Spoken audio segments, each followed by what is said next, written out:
नारद संचार आर्थिक समाचार के इस अंक में हमारे सभी दर्शकों का एक बार फिर से स्वागत है। और आज हम एक बार फिर से जो इस साल का बजट पेश हुआ है 2026-27 वित्त वर्ष 2026-27 का जो बजट पेश हुआ है उसके बारे में बैंकिंग सेक्टर में क्या क्या कदम उठाए हैं, बैंकिंग सेक्टर में सरकार ने क्या नीति की आगे घोषणा की है, उसके बारे में हम बात करेंगे। बैंकिंग क्षेत्र के जानकार और वॉइस ऑफ बैंकिंग के संस्थापक श्री अश्वनी राणा जी से। राणा जी नमस्कार। नमस्कार जी, आपके सभी दर्शकों को बहुत बहुत नमस्कार। तो हम बात करेंगे अश्वनी राणा जी से, जो कि बहुत लंबे समय से बैंकिंग क्षेत्र से जुड़े रहे हैं और बैंकिंग क्षेत्र में क्या क्या समस्याएं हैं, क्या क्या नए कदम उठाए गए हैं और आगे सरकार की क्या मंशा लगती है, उसके बारे में तमाम जानकारी उनके पास रहती है। राणा जी, 1 फरवरी 2026 को वित्त मंत्री निर्मला सीतारमण ने 2026-27 का बजट पेश कर दिया है। बजट पे शुरुआती चर्चा संसद के बजट सत्र का जो पहला चरण है उसमें हो चुकी है। अब आगे की प्रक्रिया जो दूसरा चरण शुरू होगा उसमें होगी। फिलहाल आपसे हम ये जानना चाहते हैं, आप हमारे दर्शकों को बताइए कि बजट में क्या बैंकिंग क्षेत्र के लिए कोई घोषणाएं की गई हैं, क्या घोषणाएं हुई हैं? देखिए, कोई अगर घोषणाएं हम कहें तो बजट में कोई भी ऐसी लंबी चौड़ी घोषणाएं सरकार ने नहीं की हैं। सरकार ने सिर्फ एक हाई पावर कमेटी बनाने का निर्णय किया है कि हाई पावर कमेटी बनाई जाएगी 2047 को देखते हुए विकसित भारत के लिए बैंकिंग कैसी हो, उसमें क्या रिफॉर्म किए जाए, बैंकों का मर्जर हो, यानी किस तरह की बैंकिंग हो, उसके लिए हाई पावर कमेटी का घोषणा की गई है और वो जल्दी कमेटी बन जाएगी मुझे लगता है और वो उसके ऊपर विचार करेगी। लेकिन कुल मिला के सरकार का जो बैंकिंग के बारे में वो यही है कि वो अभी जो 12 बैंक बचे हैं उनको वो 4 बैंकों तक लेके जाना चाहती है। तो एक तो कंसेप्ट हो जाएगा कि मर्जर, बैंकों को कंसोलिडेट करके मर्जर एक 4 आइडेंटिटी बनेगी। फिर उसके बाद बैंकिंग कैसी हो, यानी क्योंकि अभी आपने देखा कि एआई का भी अभी समिट हो गया दिल्ली में, बहुत बड़ा। तो उसको देखते हुए भी बैंकों में उसको किस प्रकार से इस्तेमाल किया जाए और बैंकों में किस प्रकार टेक्नोलॉजी को बढ़ाया जाए और बैंकिंग, यानी कुल मिला के बैंकिंग कैसे हो आने वाले समय में, ताकि भारत की जो प्रगति है, आर्थिक प्रगति, उसको तेज किया जाए। तो उसके आधार पर वो उसके ऊपर कमेटी जैसे गठित होगी तो उसके ऊपर वो बातचीत शुरू हो जाएगी, अलग अलग स्टेक होल्डर से वो बात करेंगे। ये कमेटी का क्या स्वरूप होगा, इसकी अध्यक्षता कौन करेंगे, कोई जानकारी इसके बारे में मिली है? आपके पास कोई जानकारी है क्या? नहीं, अभी अभी अभी उसका कोई जानकारी नहीं आई है। जैसे ही वो घोषणा होगी तो पता लग जाएगा। लेकिन कुल मिला के यही है कि भाई मेरा मानना है कि उनको, कमेटी को सभी स्टेक होल्डर से बात करनी चाहिए, यानी सिर्फ ब्यूरोक्रेट से बात ना करके बैंक में काम करने वाले, क्योंकि जो ग्राउंड लेवल पर जो लोग काम करते हैं उनका जो एक्सपीरियंस है वो बहुत काउंट करता है। एक आप कमरे में बैठ के कोई निर्णय ले लेना और ग्राउंड पर काम करना, दोनों चीजें बहुत महत्वपूर्ण होती हैं। तो उस ढंग से वो ये राणा जी, जो बड़े बैंक की बात बार बार ये आती है कि बड़े बैंक बनने चाहिए, वर्ल्ड लेवल के विश्व स्तरीय जितने बड़े बैंक हैं, जैसा कि स्टेट बैंक को सरकार ने एक तरह का उस पर प्रयोग किया है, तमाम जो स्टेट बैंक के सहयोगी बैंक थे सबको उसमें मिला दिया है, बड़ा बैंक बना दिया है। अब कहते हैं कि स्टेट बैंक का दुनिया में 25वां 30वां कौन सा नंबर पे आ गया है। बड़े बैंक बनने से क्या रोजगार पर कोई असर पड़ता है, क्या फायदा या क्या नुकसान होता है? देखिए, हर पहलू का दोनों तरह के जो है वो इफेक्ट आते हैं। उसमें प्लस जी। भी होता है, माइनस भी है। प्लस ये है कि एक बड़ा संगठन बनता है तो उसके पास एक बड़ा नेटवर्क रहता है, बड़े नेटवर्क के साथ उनके पास बड़े बड़े प्रोजेक्ट्स को फाइनेंस करने के लिए वो एक सुविधा रहती है। लेकिन जहां आपने कहा कि हम्म। एम्प्लॉयमेंट को तो झटका लगता ही है, क्योंकि जब मर्जर हो जाते हैं, बैंक बड़ा हो जाता है, तो एम्प्लॉयमेंट में जो है वो कमी आती है। क्योंकि जो ऑलरेडी वर्क फोर्स है वो, उनको लगता है कि ज्यादा है, क्योंकि बहुत सारे जो ऑफिस है, लोकल ऑफिस है, हेड ऑफिस के कई डिपार्टमेंट, क्योंकि वो मर्ज हो जाएंगे, वो बंद हो जाएंगे। ब्रांचेस बहुत हम्म। सारी कंसोलिडेटेड हो जाती हैं कि एक ही सड़क पर दो ब्रांचें हैं। अगर तीन बैंक मर्ज हुए तो सबकी एक एक है, तो एक ही ब्रांच रहेगी। तो वो उस ढंग हम्म। से वो उसका असर होता है। लेकिन सरकार का कहना है कि हम बड़े बैंक बनाकर और जो लोगों की जरूरतें हैं बड़े प्रोजेक्ट के लिए, वो हम हम्म। चाहते हैं। लेकिन मुझे लगता है कि भाई, अब सरकार की नीति है तो सरकार की नीति तो अपनी जगह है, लेकिन यूनियंस भी उसका विरोध करती हैं। जनता को भी कई बार दिक्कत होती है कि ब्रांचों का जब मर्जर होता है तो सारे जो कस्टमर हैं उनके लिए हम्म। नए अकाउंट नंबर, ये ब्रांचेस कई बार शिफ्ट हो जाती हैं, दूर हो जाती हैं, तो कई तरह की दिक्कतें कस्टमर को भी आती हैं। लेकिन हम्म। अभी तक जितने भी मर्जर हुए हैं उससे बहुत सारी चीजें आई हैं नेगेटिव। लेकिन अब मुझे लगता है इस बार वो इस कमेटी में क्या क्या विषय लेंगे, वो कमेटी बनने और उसका शेड्यूल बनने के बाद पता लगेगा। एक अभी जो रिजर्व बैंक की हर 2 महीने में जो मौद्रिक नीति की समीक्षा होती है, उसमें आरबीआई ने जो जो कमेटी थी, उसने ग्राहकों के हित में कई फैसले किए हैं। एक तो ये बोला गया है कि जो बैंकों के शाखाओं में थर्ड पार्टी प्रोडक्ट बेचे जाते हैं, थर्ड पार्टी इंश्योरेंस या डिपॉजिट स्कीम या जो भी चीजें होती हैं वो बेची जाती हैं, उसके बारे में बैंकों को या जो भी व्यक्ति वहां पे बैठता है उसमें पूरी जानकारी देनी चाहिए, मजबूर नहीं किया जाना चाहिए, कई बातें उसमें की है।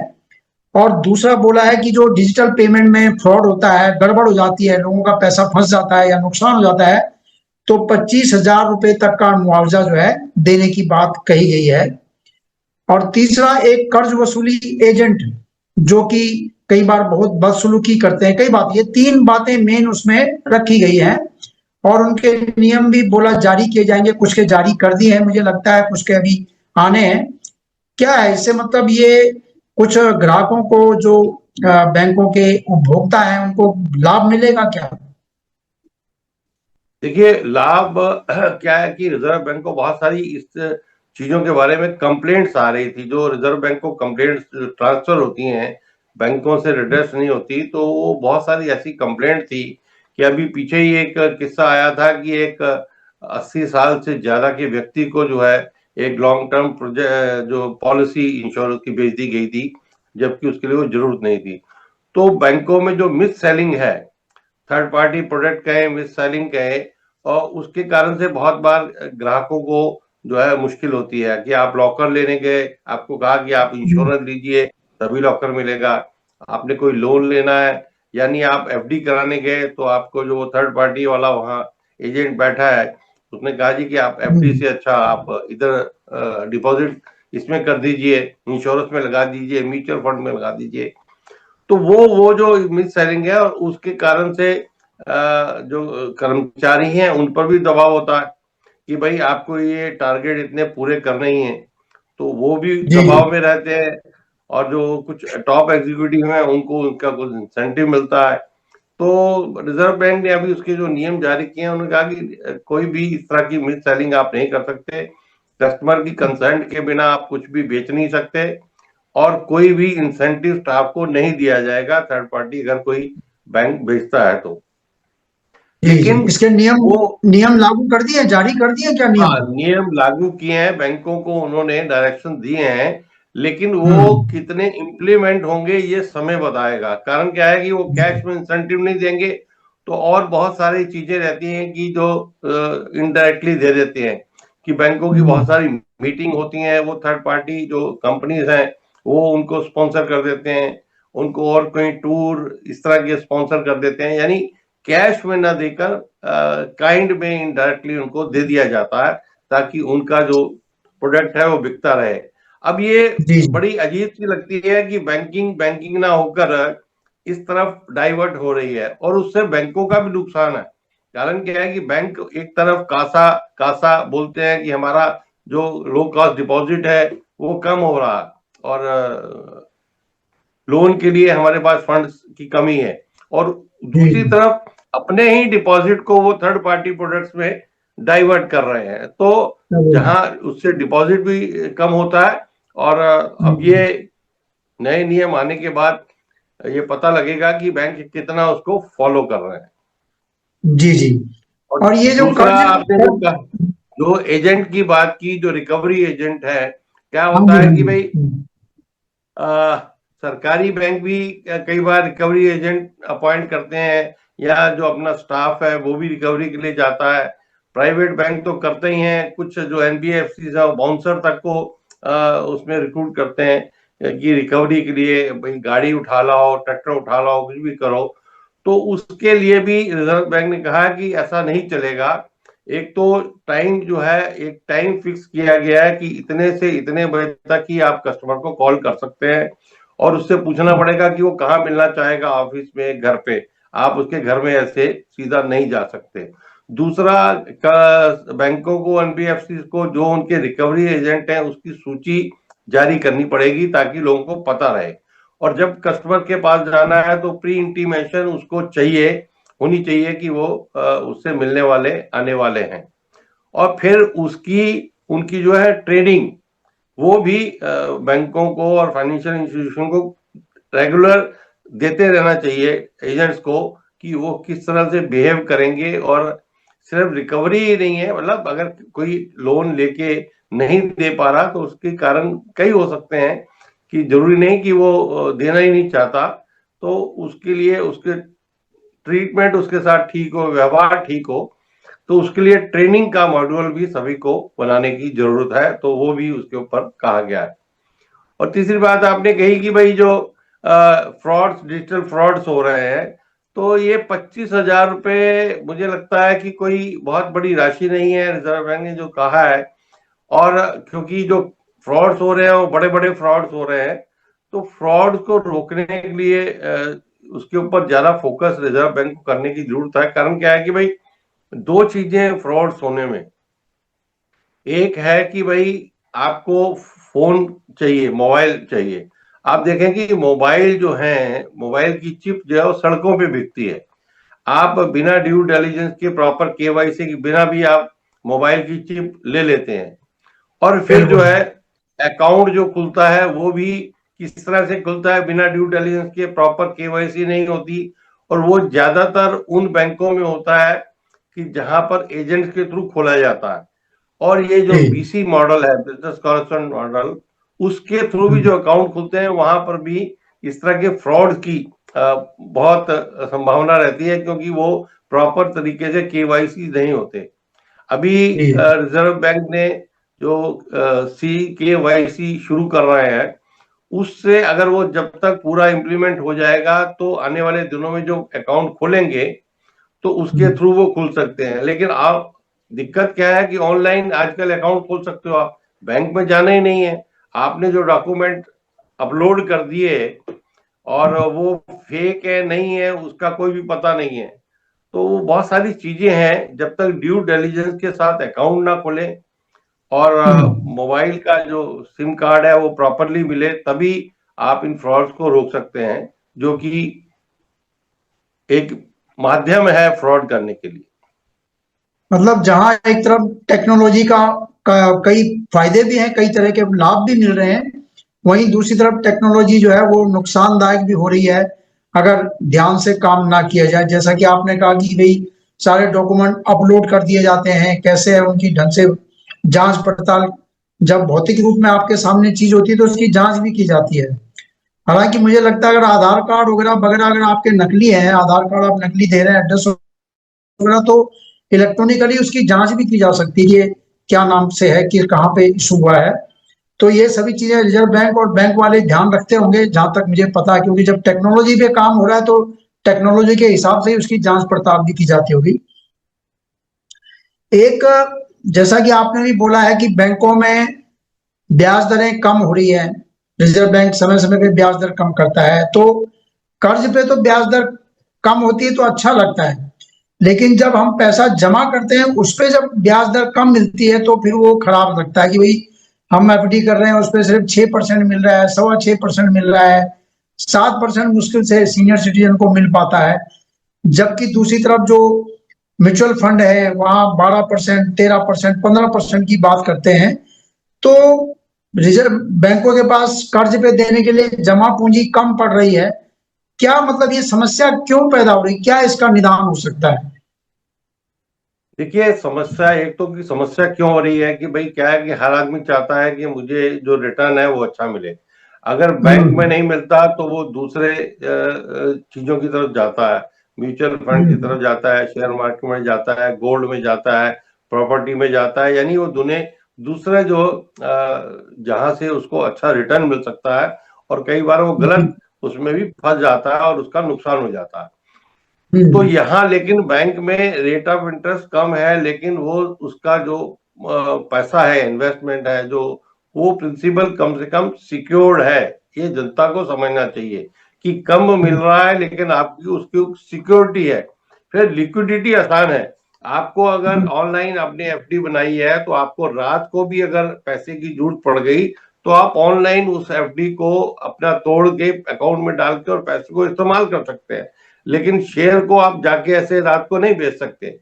तो ये पब्लिक को और ग्राहकों को जो है डिसाइड करना पड़ेगा कि उनको सिक्योर्ड इन्वेस्टमेंट चाहिए या उनको रिस्क वाली इन्वेस्टमेंट चाहिए। अगर सिक्योर्ड चाहिए तो बैंक उसके लिए ठीक है। हाँ, बैंकों को जो है और जो है इस तरह की कोई स्कीम्स लानी चाहिए ताकि लोग अट्रैक्टिव हो, मतलब उसमें बैंकों की जो डिपॉजिट है उसके ऊपर सिक्योरिटी के ऊपर जो है रिजर्व बैंक को स्कीम लाए ताकि लोगों को अपने पैसे का भरोसा हो कि बैंक में डूबने के बाद भी पैसे का नुकसान नहीं होगा।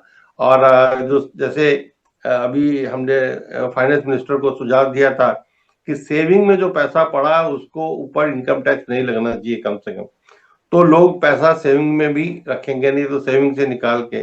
और जो फिक्स डिपॉजिट है उसके ऊपर भी अगर वो लॉन्ग टर्म कैपिटल गेन दे देते हैं जो एफडी रिन्यू होती है, क्योंकि ज्यादातर लोग एफडी रिन्यू करते हैं, तो वो टीडीएस से बच जाएंगे, उसको टैक्स नहीं देना पड़ेगा, तो वो सीनियर सिटीजन को उससे लाभ हो सकता है। तो ऐसा कोई अट्रैक्शन मतलब जनता के लिए अगर सरकार और रिजर्व बैंक कुछ प्लान करता है तो वो पैसा जो है बैंकों में लोग रख सकते हैं।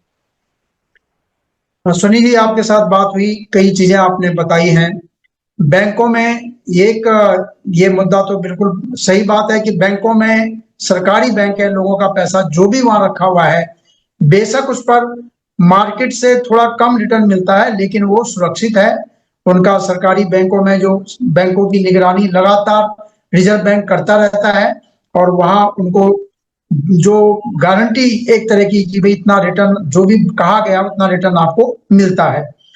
बाकी टेक्नोलॉजी की बात है, टेक्नोलॉजी में सुरक्षा को ज्यादा महत्व दिया जाना चाहिए कि ज्यादा इस तरह के फ्रॉड ना हो, लोगों को जो डिजिटल लेन देन होता है उसमें परेशानी ना हो। और रिजर्व बैंक ने मुझे लगता है एक अच्छी शुरुआत की है लोगों का भरोसा कायम करने के लिए कि चाहे आपकी गलती से या किसी भी गलती से हुआ है, कम से कम 25,000 रुपए, छोटे जो लेन देन जो करते हैं, छोटे जो ग्राहक हैं जिनका 25,000, 50,000, 60,000 रुपए का लेन देन होता है, उनके लिए एक एक तरह का ये बहुत सारा है। तो हमारा समय, क्योंकि ज्यादा लंबी बात तो और भी हो सकती है, फिलहाल हम अब इस वीडियो को यही समाप्त करते हैं। आपसे आगे भी हम मिलते रहेंगे और हमारे सभी दर्शकों की तरफ से आपको बहुत बहुत नमस्कार। धन्यवाद। उम्मीद है कि दर्शकों को ये भाषा आसान में उनको प्रश्नों का जो है उत्तर मिला होगा। और आपका तो अपना भी चैनल है, वॉइस ऑफ बैंकिंग चैनल है। आप बैंकों में रिजर्व बैंक जो भी नई पहल करता है, नए आदेश जारी करता है, आप समय समय पर अपने सभी श्रोताओं को, अपने दर्शकों को बताते रहते हैं। वॉइस ऑफ बैंकिंग भी हमारे दर्शक देखेंगे, मुझे उम्मीद है। नमस्कार। धन्यवाद।